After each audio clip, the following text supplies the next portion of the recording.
The rain had been falling for 3 days straight when Margaret Hayes knocked on my door. I'd been living at 42 Maple Street for nearly 2 years, and in all that time, we'd exchanged nothing more than polite nods and the occasional wave across our driveways. She was the quiet woman next door with the neat garden and the husband who left for work at precisely 7:15 every morning. I was Walter Pine, the recently divorced high school history teacher who kept to himself. I knew something was wrong the moment I opened the door. Margaret stood on my porch in a cream cardigan despite the cold, her auburn hair damp from the mist, her green eyes rimmed with red but tearless. She held a casserole dish wrapped in a kitchen towel. "I'm sorry to bother you, Walter," she said, her voice steady but hollow. "I made too much food. I thought, I can't seem to stop cooking, and I wondered if you might." She trailed off, looking down at the dish as if surprised to find it in her hands. I'd heard the ambulance for nights ago, seen the neighbors gathering on their porches, watched the coroner's van arrive just after midnight. "Please, come in," I said, stepping aside. She hesitated, then crossed the threshold into my small but cluttered living room. I cleared a space on the coffee table for the casserole, and we stood there in awkward silence for a moment that stretched too long. "Would you like some tea?" I offered. Margaret nodded, and I saw her shoulders drop slightly, as if she'd been holding her breath. In my kitchen, I filled the kettle while she stood by the window, watching the rain streak down the glass. Neither of us mentioned her husband, Thomas. Neither of us mentioned the funeral that had been held yesterday, which I'd watched from my upstairs window, unable to decide if attending would be intrusive or if staying away was callous. "The house is too quiet," she finally said. 42 years of marriage, and suddenly there's just nothing. No sound of him coming through the door. No evening news at 6 o'clock. Just silence, and it's so heavy I can barely breathe. I poured the tea, my hands steady despite the weight of her words. "I don't know why I came here," she continued, turning to face me. "We barely know each other, but your lights were on, and I could see you moving around through the window, and I couldn't be alone with it anymore." I handed her the cup, and our fingers brushed briefly. "You don't need a reason," I said. "Stay as long as you need." And so she did. We sat at my kitchen table until nearly midnight, and Margaret Hayes told me about Thomas, about their first date at a county fair, about the daughter they'd lost in childhood, about the small disappointments and large joys of a long marriage. I listened, refilled her tea, and shared nothing of my own story.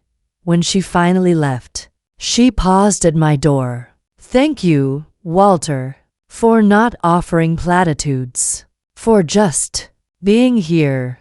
After she was gone, I stood at my window and watched the light in her kitchen finally go dark at 1 in the morning. I didn't expect to see her again so soon, but the next evening, as twilight settled over Maple Street, there was another knock at my door. Margaret's visits became a pattern. She would appear at my door as dusk fell, sometimes with food, sometimes with nothing but an apologetic smile and that same hollow look in her eyes. We never planned it. She never asked if she could come. She would simply knock, and I would let her in. "I'm becoming a nuisance," she said on the 5th evening, settling into what had somehow become her chair at my kitchen table. "You're not," I replied, setting down 2 cups of chamomile tea. I'd learned she preferred it to English breakfast. "My sister Dorothy keeps calling. She wants me to come stay with her in Pennsylvania. She thinks I shouldn't be alone. Do you want to go?" Margaret wrapped her hands around the warm cup, steam rising between us. "No. Dorothy means well, but she'll fuss and hover and fill every moment with chatter. She thinks silence is the enemy." She looked up at me, But silence isn't the enemy, is it? It's the emptiness inside the silence that's unbearable. I'd been divorced for 3 years, and I understood that distinction better than I cared to admit. Thomas was sick for 18 months. She continued. Cancer. We knew it was coming, had time to say goodbye, to prepare. But you can't really prepare for the absence of someone, for the way you reach for them in the morning and find only empty space.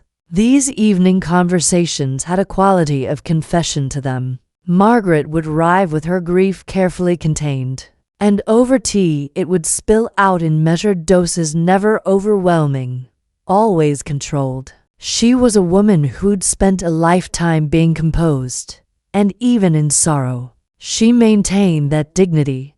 Tell me something about yourself, Walter, she said suddenly. I've monopolized every conversation. I don't even know what you teach. History. American history, mostly. Revolutionary War period. A small smile crossed her face. Thomas loved history. He would have enjoyed talking with you. What did he do? He was an accountant. Spent 40 years with the same firm. She paused. He was a good man. Steady. Reliable. Not passionate or romantic, but good. We had a good life together. There was something in the way she said it, a faint wistfulness that suggested good hadn't always been enough, but had been sufficient. Do you miss being married? She asked, and the question caught me off guard. I considered lying, offering something simple and neat. But Margaret had brought her honesty to my kitchen table. She deserved the same in return. I missed the idea of it, I said carefully. The partnership, coming home to someone. But the actual marriage I had? No. Helen and I made each other miserable for years, before we finally admitted it. How long were you married? 14 years. Children? No. Helen wanted them. I wasn't sure. Then it was too late, and that became another thing to resent each other for. Margaret nodded slowly. We had a daughter, Evelyn. She died when she was 6. Pneumonia. She said it matter-of-factly, but her fingers tightened around her cup. Thomas and I tried to have more children, but it never happened. Sometimes I think that was our marriage to people trying to fill a space that nothing could fill, making do with good enough. The rain had started again, a soft percussion against the windows. I should go, Margaret said, though she made no move to stand. You've been so kind, listening to a lonely widow ramble every evening. You're not rambling, and I'm not being kind. I enjoy your company.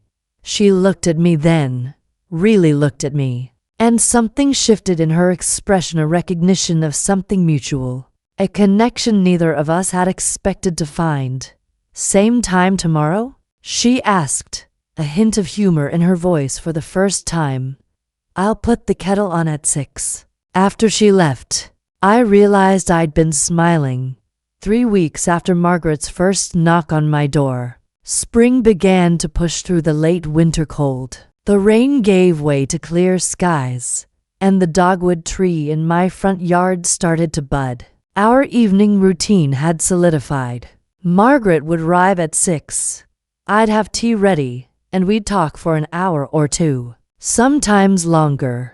The conversations had evolved from her grief to deeper territory: politics, books, childhood memories. The small observations about life that you only share with someone who truly listens. I'm going back to work on Monday, she announced one Thursday evening. She'd been a librarian before retiring 2 years ago to care for Thomas. The head librarian called. They need someone part-time. I said yes. How do you feel about it? Terrified. Relieved. Both? She smiled. Dorothy is scandalized. She thinks it's too soon, that I should still be in mourning. What do you think? I think Thomas would want me to live. And I think if I stay in that house alone much longer, I'll disappear into the wallpaper. I laughed at the image, and Margaret laughed to a real laugh, the first I'd heard from her. It transformed her face, erasing years of careful composure. You should laugh more often, I said without thinking. She blushed, actually blushed, and looked down at her tea. I'd almost forgotten how. The following Saturday, I found Margaret in her front yard, wrestling with an overgrown rose bush that had gotten unruly during Thomas's illness. She wore gardening gloves and a look of determined frustration. Need help? I called from my porch. She straightened, pushing hair from her face with her forearm. This thing has defeated me for 3 years. Thomas always handled the roses. I grabbed my pruning shears and crossed to her yard the first time I'd done so in 2 years of living next door. The trick is to cut at a 45-degree angle, just above an outward-facing bud, I said, demonstrating on a wayward branch. How do you know about roses? My mother had a garden, made me help every weekend. I handed her the shears. Here, you try. Our hands touched as she took the tool, and we both froze for a fraction of a second before Margaret stepped toward the bush. Focusing intently on the branches, we worked together for the next 2 hours, pruning and shaping. Neighbors walked by, and I saw Mrs. Henderson from across the street slow her pace, watching with undisguised curiosity. Let them look, I thought. There, Margaret said finally, stepping back to admire our work. It almost looks civilized. Give it a few weeks. It'll bloom beautifully.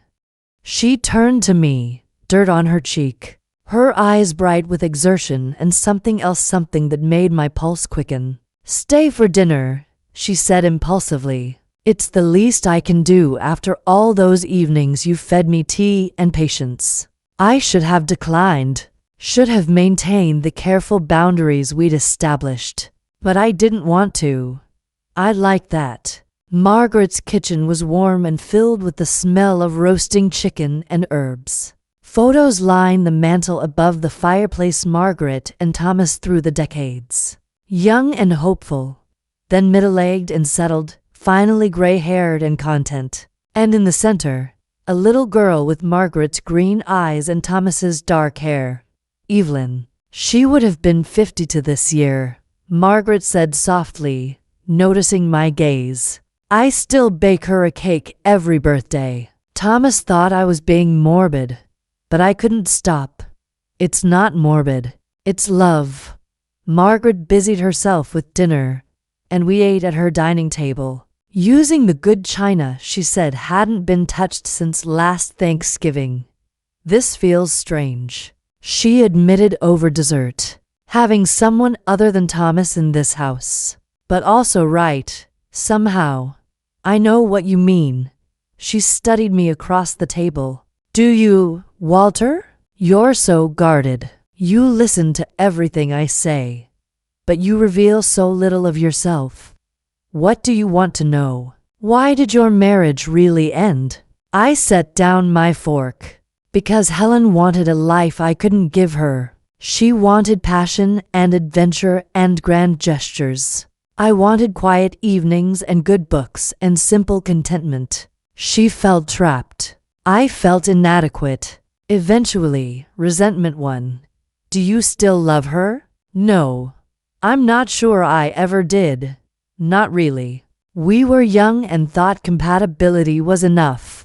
And now? What do you want now? The question hung between us, weighted with implications neither of us was quite ready to name. I want what I have, I said carefully. These evenings, this conversation, someone who understands that silence can be companionable rather than empty. Margaret's eyes glistened. That's the kindest thing anyone's ever said to me. We didn't speak of it again that night. But when I left at midnight, Margaret walked me to the door and touched my arm. Thank you, Walter, for seeing me. I dreamed of her that night, and woke feeling both guilty and alive. The change in our relationship was subtle but unmistakable. Margaret still came to my door most evenings, but now I also found reasons to be in my front yard when she arrived home from the library, to offer help with small household repairs, to invite her to Sunday morning farmers market runs. We were careful not to give the neighbors too much to gossip about, but Maple Street was already buzzing with speculation. Mrs. Henderson had apparently started a betting pool on when we'd make it official.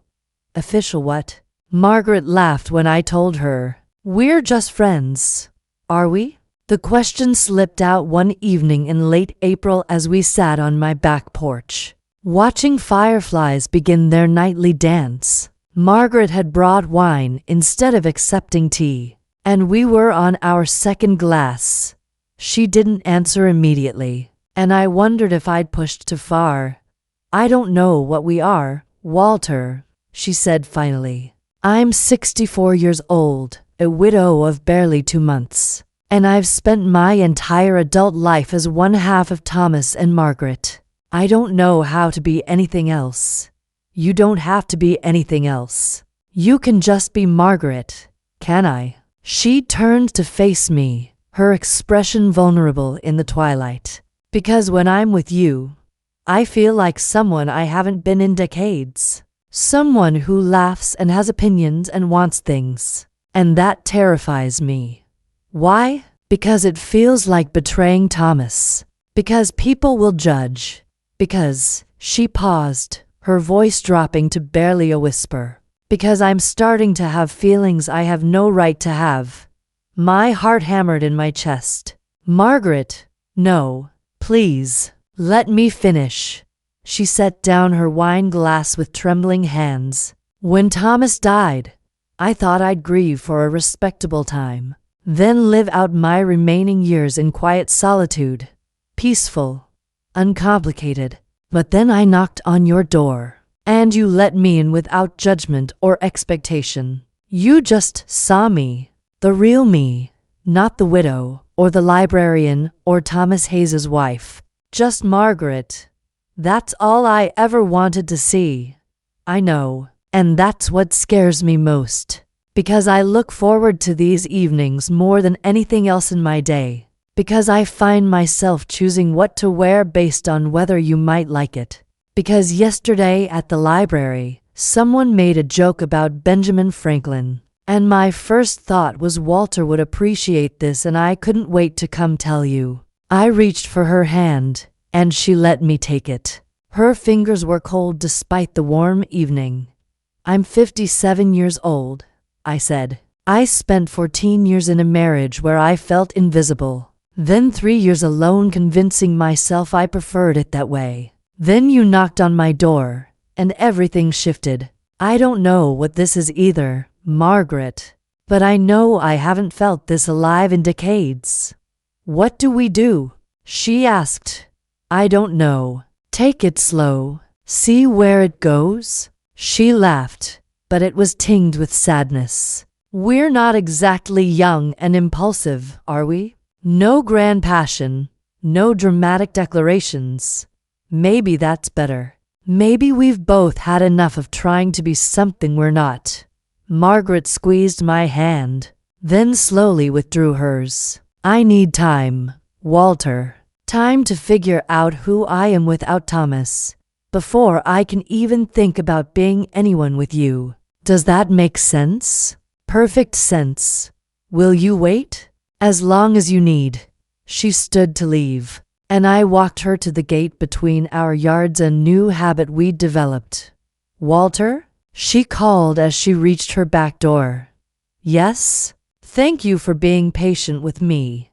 That night, I lay awake thinking about the strange mathematics of love, how two people could find each other at precisely the wrong time, yet somehow make it feel exactly right. Summer arrived with a heat wave that had all of Maple Street retreating to air-conditioned houses and cool drinks on shaded porches. Margaret had asked for time and space, and I'd given it to her. But the universe seemed to have other plans.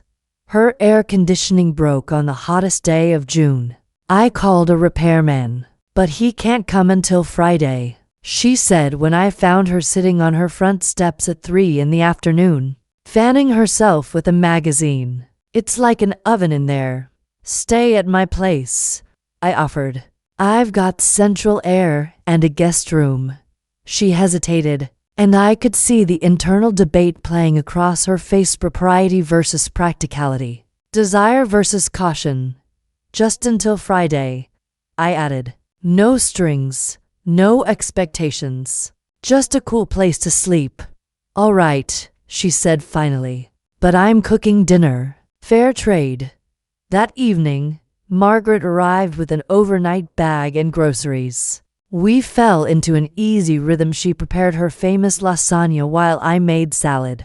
We ate on my back porch as the temperature finally dropped. We did dishes side by side at the sink.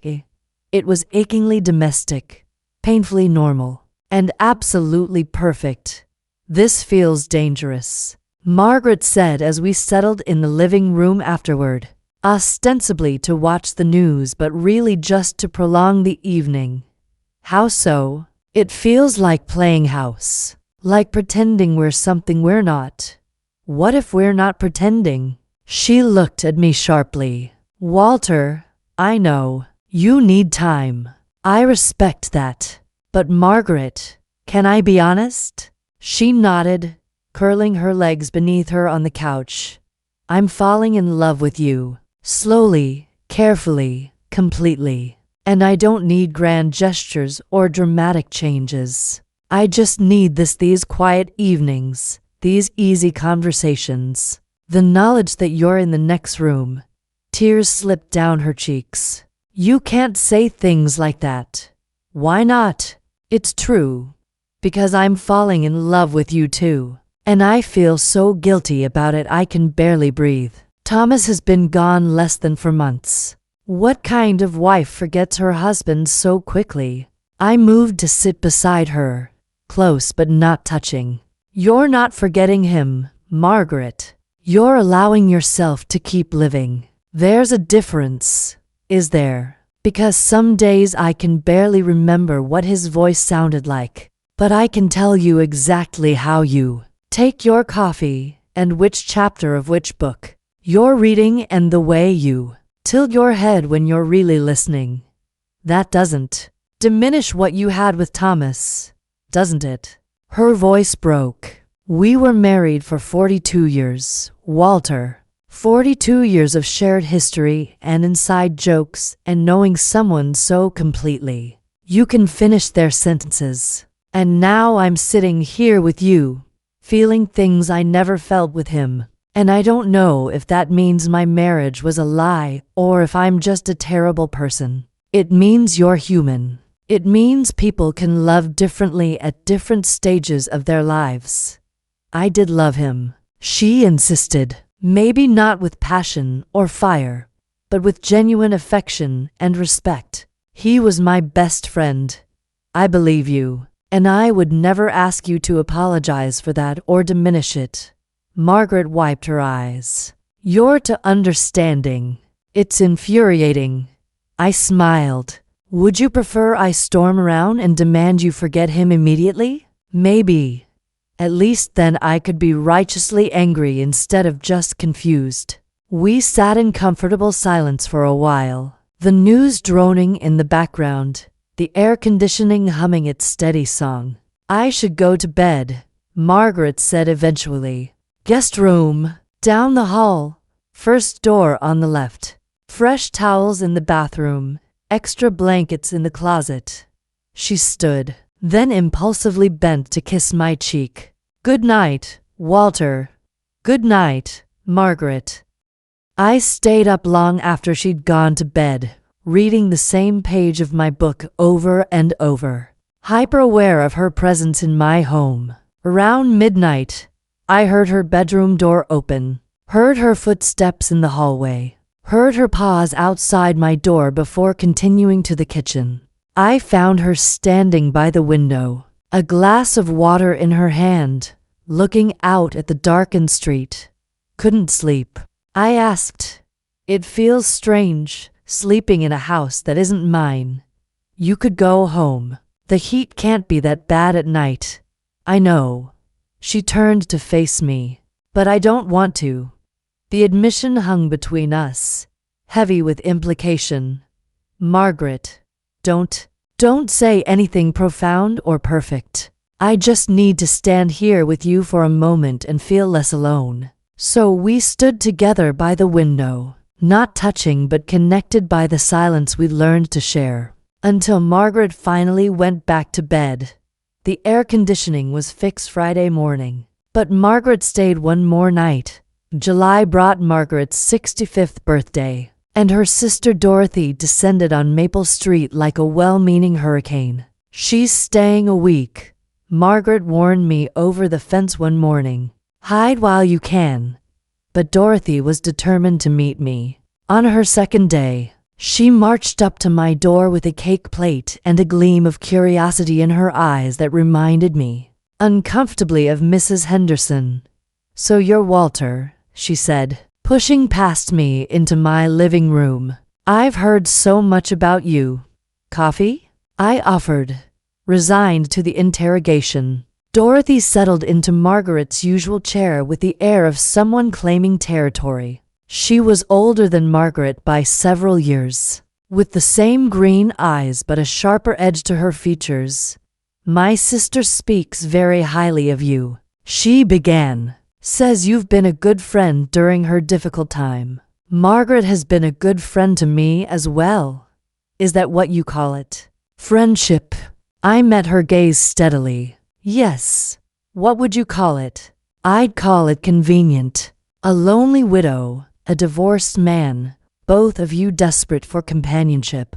"Dorothy," Margaret's voice came from my doorway. She stood with her arms crossed, spots of color high on her cheeks. "That's enough.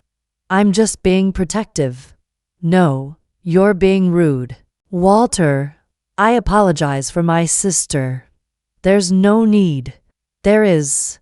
Margaret turned to Dorothy. "Walter has been nothing but respectful and kind. He's asked nothing from me, pushed for nothing, and given me exactly what I needed when I needed it most: space to grieve and someone to talk to, who didn't judge or pity, or try to fix me." Dorothy had the grace to look chastened. "I'm sorry. You're right. I'm just worried about you, Maggie. You've been through so much. I know. But you need to trust that I can make my own decisions." After Dorothy left, Margaret sank into the chair her sister had vacated. "I'm sorry about that. Don't be. She loves you. She thinks I'm replacing Thomas. She actually said that last night that I'm disrespecting his memory by spending so much time with you." "What did you say?"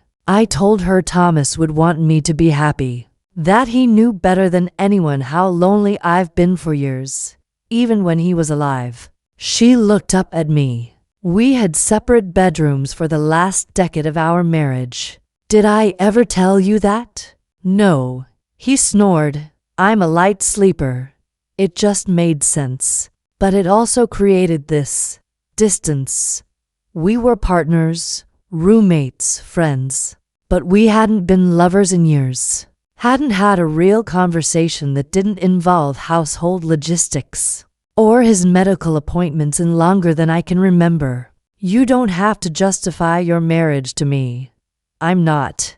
I'm trying to explain why this, whatever this is between us, feels so different, so necessary. She stood and crossed to where I sat on the couch. "Walter, I'm done waiting. Done feeling guilty. I'm 65 years old, and for the first time in my adult life, I know what I want." My heart raced. "What do you want?" "You. This. Whatever we can build together. However slow, however unconventional." I reached for her hand. "Are you sure?" Terrified and sure. "Is that possible? With us?" "Absolutely."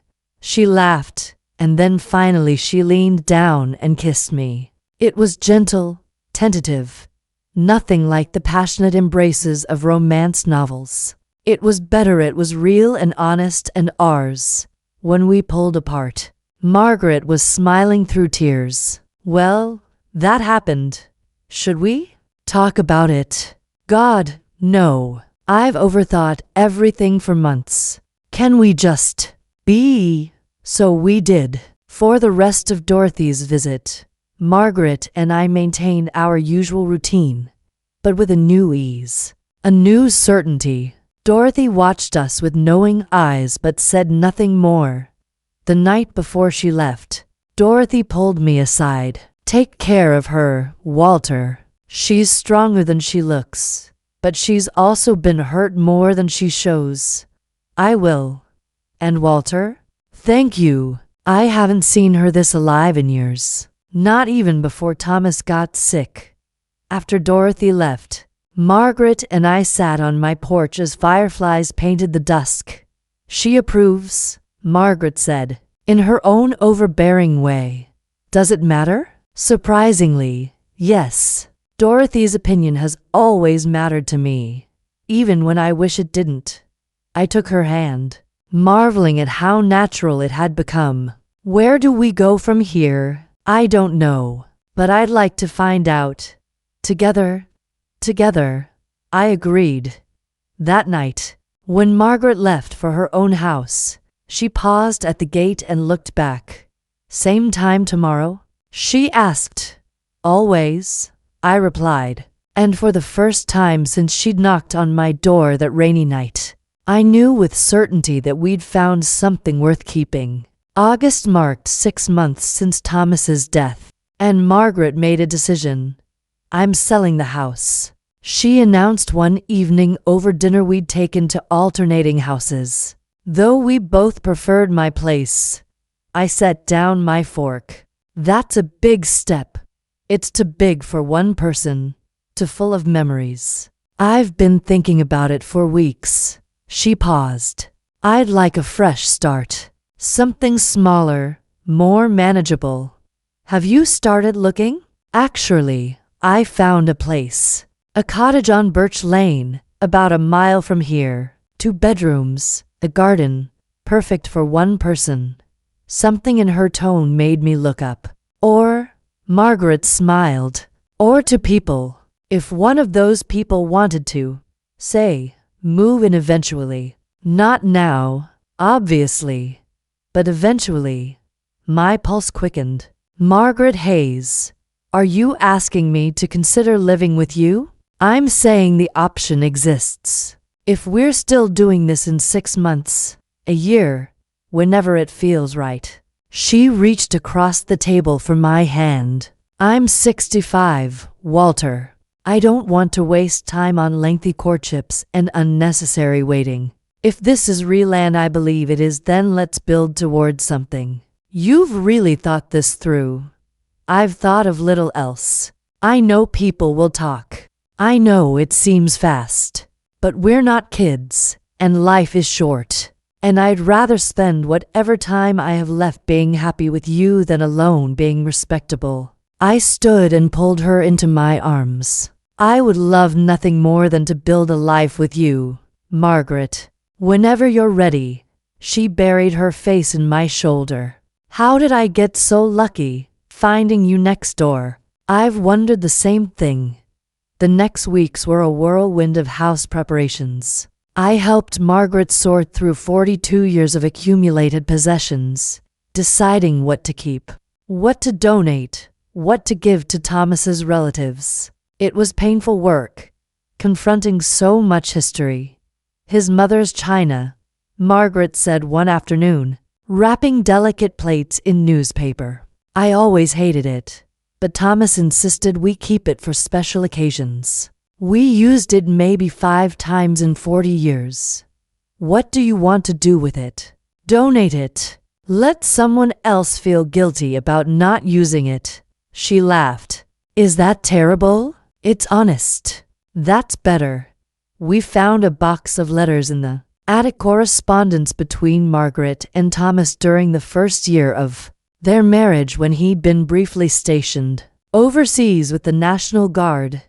Listen to this. Margaret said, reading aloud. My dearest Maggie, I count the days until I can hold you again. Every sunrise without you feels incomplete. He called me Maggie then. He stopped somewhere along the way.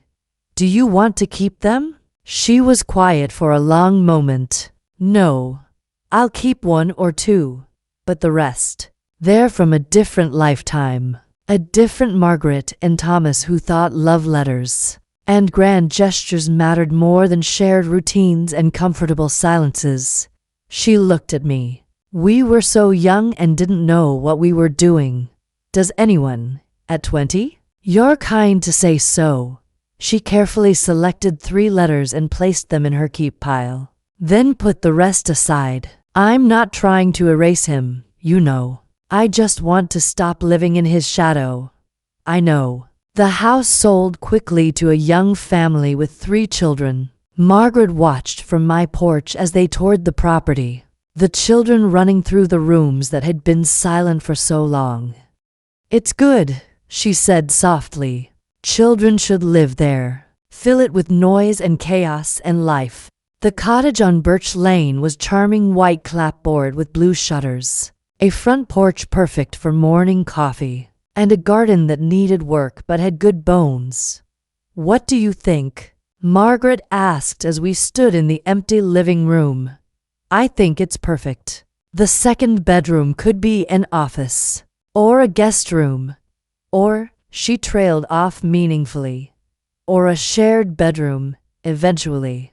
If the person in the master bedroom wanted company, she blushed. Exactly. Margaret moved in late September, and I helped her unpack and arrange furniture. We hung pictures, some old ones of Thomas and Evelyn that Margaret wasn't ready to put away, and some new ones of Margaret and me that we'd had taken at the farmer's market. Mixed history, Margaret said, studying the wall. Old life and new. I think Thomas would understand. I think he would too. That night, we sat on her new porch, watching the stars emerge. I'm happy, Margaret said, sounding almost surprised. Genuinely, fully happy. I didn't think I'd feel this way again. Neither did I, Walter. I love you. I should have said it before, but I was scared. I'm not scared anymore. I love you too, Margaret. Completely. She rested her head on my shoulder, and we sat in comfortable silence. 2 people who'd found each other at exactly the right time, even if it seemed like the wrong one. Stay tonight? She asked quietly. Are you sure? I'm sure. I don't want you to leave. I want to wake up and have you be the first thing I see. So I stayed. And in the morning, true to her word, Margaret woke with a smile, reached across the bed, and found me there. Good morning, she whispered. Good morning. It was the first of many. Spring returned to Birch Lane, bringing with it blooming dogwoods and the anniversary of Thomas's death. Margaret had worried about this day for weeks, uncertain how she'd feel, whether grief would overwhelm the happiness she'd found. Instead, she woke early and made coffee, then sat on the porch watching the sunrise. I found her there, wrapped in a blanket, peaceful. How are you? I asked, settling beside her. I'm okay. I lit a candle for him this morning, said a little prayer. Thanked him for the good years we had. She took my hand. And then I came out here and thought about how grateful I am for second chances. He was a lucky man to have had you. We were lucky to have had each other. But that chapter is closed, Walter. This is my chapter now. Our chapter. Later that morning, Dorothy called. She and Margaret talked for an hour, and I heard Margaret laugh multiple times, that full, genuine laugh I'd learned to love. Dorothy's getting married, Margaret announced afterward.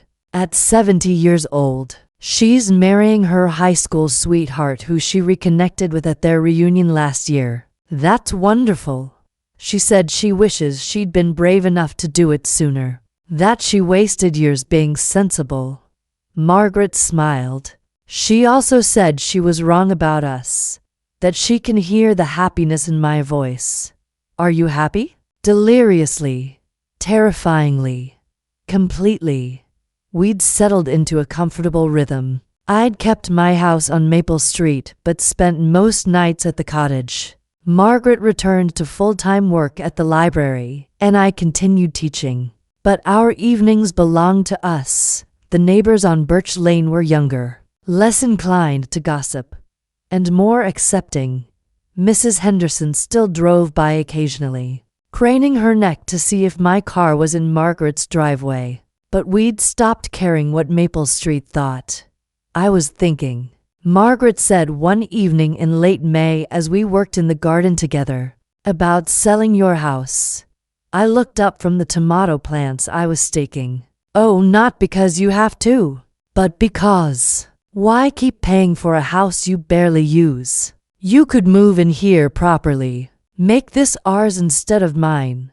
Margaret, are you asking me to move in with you? Officially? She sat back on her heels, dirt on her hands, her hair escaping from its ponytail in that way I found impossibly endearing. I know we said we'd take it slow, but Walter, it's been a year of dinners and conversations and falling asleep next to you and waking up happy. I don't want slow anymore. I want you here, permanently. I crossed the garden and pulled her to her feet, kissing her despite the dirt and sweat and the neighbor's teenage son who was mowing his lawn, and definitely watching. Yes, I said simply. Yes to all of it. We put my house on the market in June, and it sold within 2 weeks. The day the movers came to transfer my belongings to the cottage, Margaret stood in the driveway directing traffic like a general, while I carried boxes of books that she insisted needed their own dedicated shelving. You have more books than any human should possess, she said, laughing as I staggered past with another load. Says the librarian, former librarian, and I have professional discretion about book hoarding. You're just obsessed. You love it. I love you. The books I tolerate. That night, surrounded by half-unpacked boxes, we ordered pizza and ate it sitting on the floor of what was now our living room. This is real now, Margaret said. We're really doing this. Having second thoughts. Not even clothes. Are you? I looked around at the beautiful chaos her furniture mixed with mine, her photos alongside mine, two lives blending into one shared space. Best decision I ever made. I said, even better than becoming a history teacher? Infinitely better. She crawled across the floor to kiss me, and we stayed there among the boxes until midnight, talking about everything and nothing, planning our future in the cottage on Birch Lane. A week later, Dorothy arrived unannounced with her fiancé, Bernard, a kind-faced man with gentle eyes who clearly adored her. We came to see how you two are managing, Dorothy said, though her smile suggested she already knew the answer. We gave them the tour, showed them the garden we'd planted together, the office we'd created from the second bedroom, with 2 desks facing each other.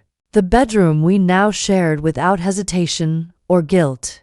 You're happy, Dorothy said simply when we returned to the porch. Both of you. I can see it. We are, Margaret confirmed, taking my hand. Thomas would have liked you, Walter. Dorothy continued. He would have wanted this for Maggie. He told me once, near the end, that he hoped she'd find someone after he was gone. Someone who'd make her laugh again. Margaret's eyes filled with tears. He said that. He did. He loved you enough to want you to be happy, even without him. That night, after Dorothy and Bernard left, Margaret was quiet. What are you thinking? I asked as we got ready for bed.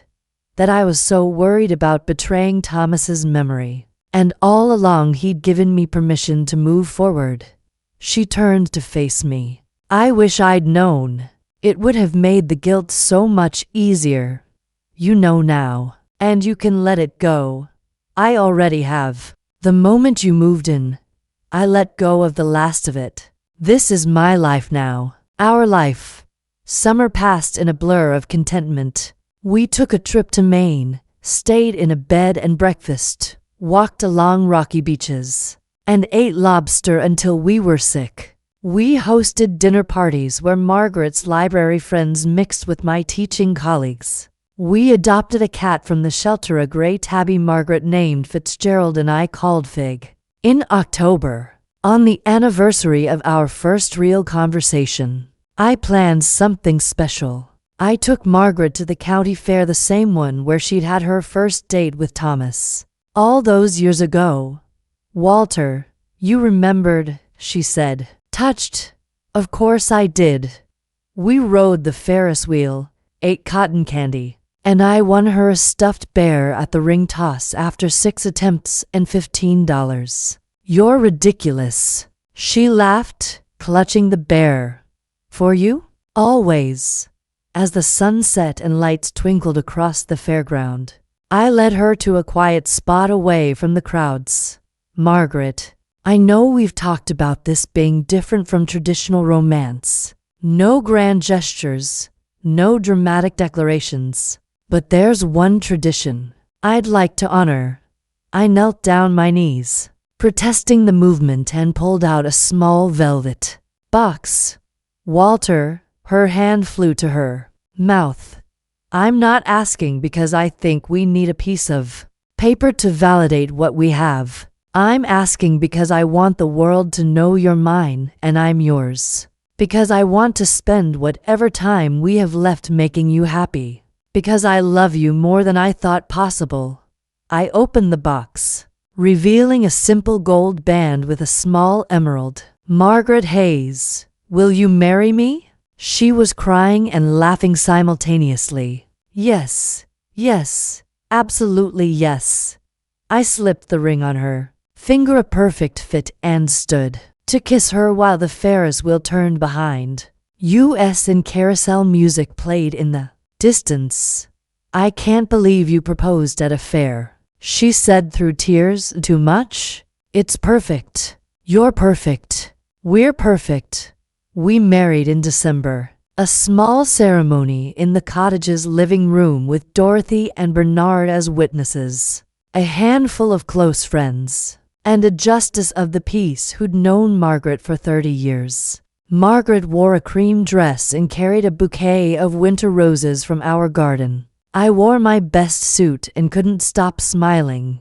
Do you, Walter Pine, take Margaret to be your lawfully wedded wife? I do. Absolutely I do. And do you, Margaret Hayes, take Walter to be your lawfully wedded husband? I do. With all my heart, I do. We exchanged rings, mine matching hers, and when the justice pronounced us husband and wife, the small gathering erupted in applause. I thought I'd never do this again, Margaret whispered as we danced to Ella Fitzgerald in our living room afterward. Having regrets already? Not even close. I'm just grateful for second chances. For neighbors who knock on doors. For men who make tea and listen and love quietly but completely. I'm grateful too. For brave widows who choose life over loneliness. For women who garden and laugh and make every day an adventure. That night, after everyone left and the cottage was quiet again, we stood on the porch looking up at the stars. 1.5 years ago, I knocked on your door because silence was too heavy to bear alone, Margaret said softly. Now silence is my favorite thing, because it means you're here, and I'm not alone. You'll never be alone again. I promise. Neither will you. We went inside together, to the home we'd built from grief and hope and unexpected love. And in the morning, we'd wake up together, as we would for all the mornings to come. The slow burn had become a steady flame, and we'd spend the rest of our lives keeping it alive.